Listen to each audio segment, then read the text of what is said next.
কলকাতার রাস্তাঘাটে একসময় ঘরোয়া বেকারির কেক, পেস্ট্রি সমস্ত কিছু ফেরি হতো।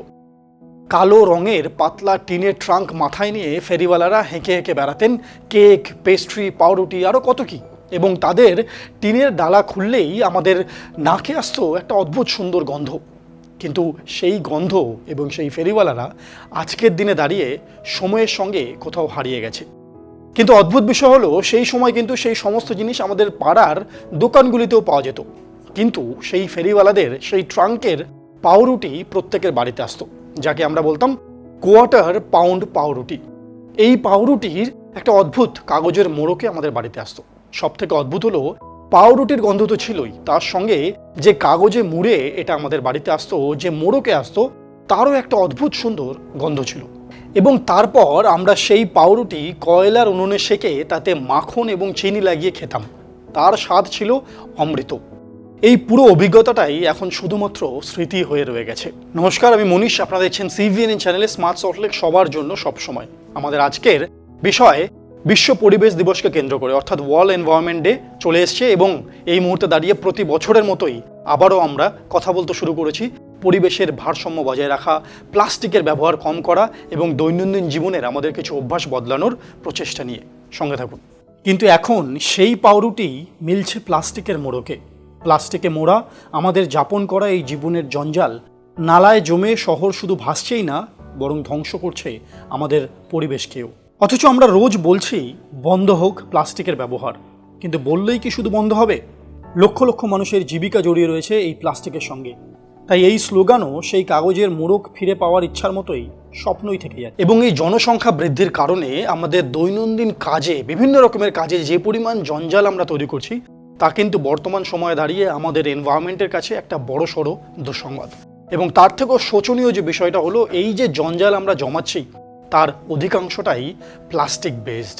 ইতিহাসের পাতা ঘাঁটলে দেখা যাবে ভারতে প্লাস্টিকের ব্যবহার জোরালোভাবে শুরু হয়েছিল 1957-র কাছাকাছি সময়।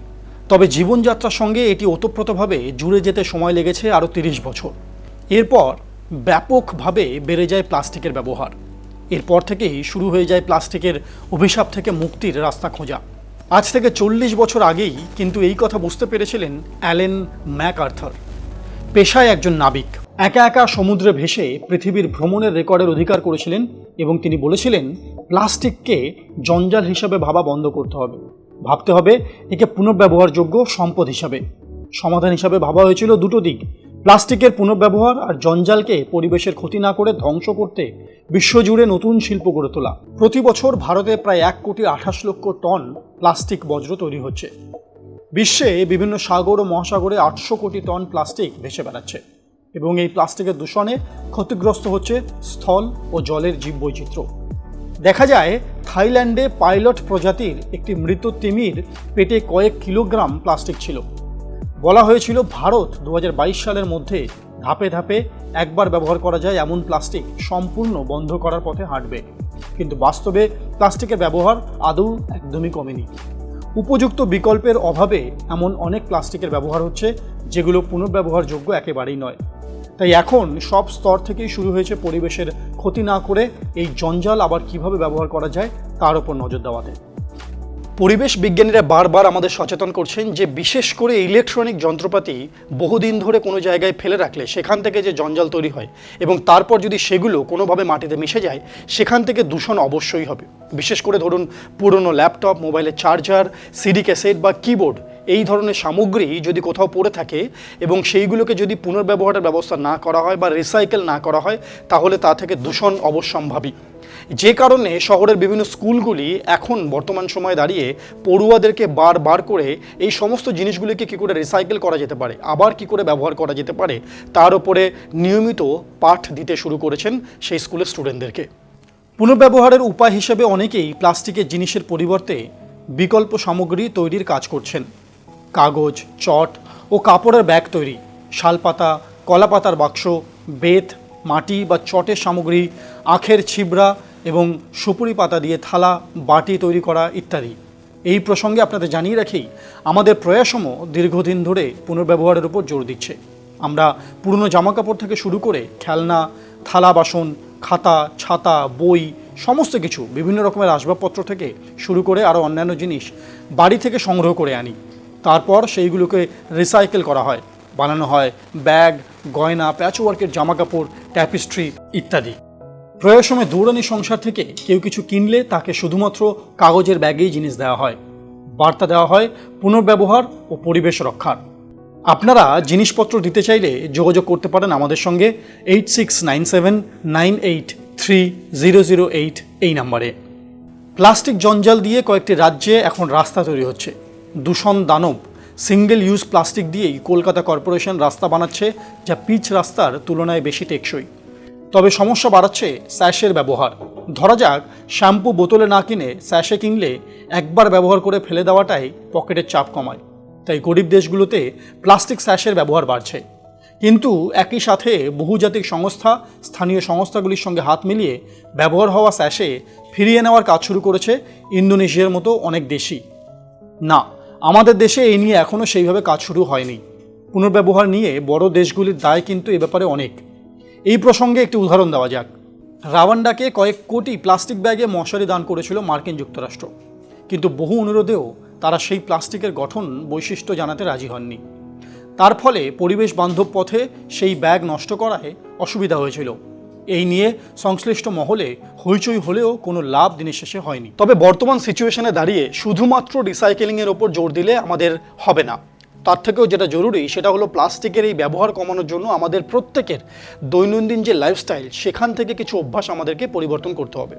সবার প্রথমে আমরা যখন কোনো প্লাস্টিক কিনে বাড়িতে আনছি, তার একবার ব্যবহার হয়ে গেলে চেষ্টা করতে হবে সেটাকে বারবার কী করে আমাদের দৈনন্দিন জীবনে ফিরিয়ে আনা যায়, কী করে আমরা বারবার অন্য কাজে সেই প্লাস্টিককে কাজে লাগাতে পারি।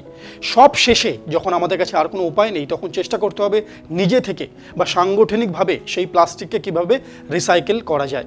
তবে এই সমস্ত কিছুর থেকেও সহজ উপায় হলো একেবারে গোড়ায় গিয়ে প্লাস্টিকের ব্যবহারটাকেই কমিয়ে ফেলা। যত কম আমরা প্লাস্টিক নিজের বাড়িতে আনতে পারি, অর্থাৎ গোড়াতেই প্লাস্টিকের বিনাশ করা। না হলে আমাদের স্বাস্থ্য এবং আমাদের পরিবেশ অর্থাৎ হেলথ এবং এনভায়রনমেন্ট এই দুয়েরই ক্ষতি করবে আমার বাড়িতে আনা সেই প্লাস্টিকটি। বিদেশে বহু বছর আগে থেকেই দোকান থেকে কেনা জিনিস প্লাস্টিকের ব্যাগে না দিয়ে ব্রাউন পেপার ব্যাগে মুড়ে দেওয়ার নিয়ম ছিল। শুধু বিদেশ কেন, এই দেশে অনেক রাজ্য প্লাস্টিকের ব্যবহার নিয়ে ভালো পদক্ষেপ নিয়েছে। জিনিসপত্র কিনলে দোকান থেকেই কাগজের মোড়কে দিয়ে মুড়ে দেওয়া হচ্ছে। শহর কলকাতা তথা গোটা পশ্চিমবঙ্গে কিন্তু এমন সচেতনতা একেবারেই হাতে গোনা। এই রাজ্যে একাধিকবার প্লাস্টিক ব্যবহার বন্ধের জন্য পদক্ষেপ নেওয়া হয়েছে, কিন্তু তা সত্ত্বেও ক্রেতা বিক্রেতা কেউই প্লাস্টিক দেওয়া বা নেওয়ার বদভ্যাস ছাড়াতে পারেনি। মাস্ক পরায় অনুচ্ছুক নাগরিককে যদি নরমে গরমে মাস্ক পরতে বাধ্য করা যায়, তবে প্লাস্টিক হবে না কেন? সম্প্রতি ইন্ডিয়া অর্থাৎ আমাদের দেশ ভারতবর্ষ প্লাস্টিক ব্যবহার করা থেকে যে পরিমাণ দূষণ তৈরি হয় সেই তালিকার শীর্ষস্থানে পৌঁছেছে এবং এটি খেতাব অর্জন করেছে। এই খেতাব এতটাই গৌরবের যে আমরা সারা দেশ মিলে যে পরিমাণ প্লাস্টিকের জঞ্জাল তৈরি করি সারা বছরে, এক বছরে, সেই জঞ্জাল যদি এক জায়গায় আনা হয় তাহলে দেখা যাবে সেটা অনায়াসে প্রায় 604টি তাজমহলকে ভরিয়ে দিতে পারে। এবং আমাদের সঙ্গে সঙ্গে যে দেশগুলি প্রথম সারিতে আছে এই দূষণ তৈরি করাতে, তা হলো নাইজেরিয়া, ইন্দোনেশিয়া, চীন এবং পাকিস্তান। তবে লক্ষণীয় বিষয় একটা, যেটা সারা বিশ্বকে অবাক করেছে, তা হলো শেষবার যখন এই তালিকা প্রকাশ হয় তখন দেখা গেছিল চীন শীর্ষস্থানে, অর্থাৎ প্লাস্টিক ব্যবহার করা থেকে যে দূষণ তৈরি হচ্ছে। কিন্তু গত কয়েক বছরে তাদের গোটা দেশ মিলে, তাদের সরকার মিলে বিশেষ করে একটি বিষয়ের ওপর নজর দিয়েছেন, তা হলো প্লাস্টিকের পুনর্ব্যবহার অর্থাৎ রিসাইকেলিং। এবং এই প্রসেস তাদেরকে এই যে তালিকা প্রকাশ হয়েছে সেখানে প্রথম স্থান থেকে চতুর্থ স্থানে নামিয়ে এনেছে। তবে একটি মজার বিষয় হলো, প্রতি বছর, আমি জানি না আপনারা খেয়াল করেছেন কিনা, তবে খেয়াল করে দেখবেন প্রত্যেক বছর এই বিশ্ব পরিবেশ দিবস অর্থাৎ ওয়ার্ল্ড এনভায়রনমেন্ট ডে এলে আমাদের প্রত্যেকটি গণমাধ্যম, সংবাদ মাধ্যম, জনসাধারণ এবং সোশ্যাল মিডিয়া আমরা সকলে খুব ব্যস্ত হয়ে পড়ি, খুব সচেতন হয়ে পড়ি, আমরা খুব কনসার্নড হয়ে পড়ি আমাদের এই এনভায়রনমেন্ট নিয়ে। কিন্তু তারপরে আমরা প্রত্যেকটি জায়গাতেই বারবার বলি জনসাধারণের কাছে সচেতনতা বাড়াতে হবে, আমাদের প্রত্যেককে নিজস্বভাবে ভূমিকা নিতে হবে। কিন্তু সমস্ত কিছু চলে যাওয়ার পর সেই ভূমিকা কতটা নিতে পারলাম বা সচেতনতা কতটা ছড়ালো তা কিন্তু আমাদের চোখে পড়ে না। পৃথিবীর প্রত্যেকটা কোণায় যে সরকারি বেসরকারি সংস্থারা স্বাস্থ্য এবং পরিবেশ নিয়ে চিন্তিত এবং মানুষকে সচেতন করার জন্য কাজ করছে, তাদের প্রত্যেকের মতে 2050 সালের মধ্যে আমাদের এই পৃথিবীকে বাসযোগ্য হিসেবে ধরে রাখতে হবে। কিন্তু বর্তমান যে পরিস্থিতিতে আমরা বসবাস করছি এবং এই পরিস্থিতি যদি আমূল পরিবর্তন খুব শীঘ্রই আমরা না করতে পারি, তাহলে কিন্তু খুব দুঃখের সঙ্গে বলছি 2050 কেন, তার থেকে আরও কয়েক দশক এগিয়ে গেলেও 2080-90 চলে এলেও আমাদের পৃথিবী কিন্তু আর বাসযোগ্য থাকতে পারবে না। এর জন্য প্রয়োজন সেই সরকারি বেসরকারি সংস্থা, সেই দেশের সরকার যতটা উদ্যোগ নিচ্ছেন, তার সঙ্গে সঙ্গে জনসাধারণ হিসেবে আমাদেরও প্রত্যেককে দৈনন্দিন লাইফস্টাইল থেকে সেই অভ্যাসগুলোকে একটু হলেও পরিবর্তন করতে হবে। তবেই একমাত্র সম্ভব 2050 সালের মধ্যে আমাদের এই পৃথিবীকে বাসযোগ্য হিসেবে ধরে রাখতে। আমাদের আজকের পর্ব আমরা এখানে শেষ করব। আশা করি এই পর্ব আপনাদের ভালো লেগেছে। আপনারা কি ভাবছেন এবং এই পর্ব শুনে আপনাদের কি মনে হচ্ছে? যদি আপনাদের মতামত আমাদেরকে জানাতে চান তাহলে অবশ্যই নিচে কমেন্ট করুন এবং সঙ্গে থাকুন সিভিএনএন চ্যানেলের স্মার্ট সল্টলেক, সবার জন্য সব সময়। নমস্কার।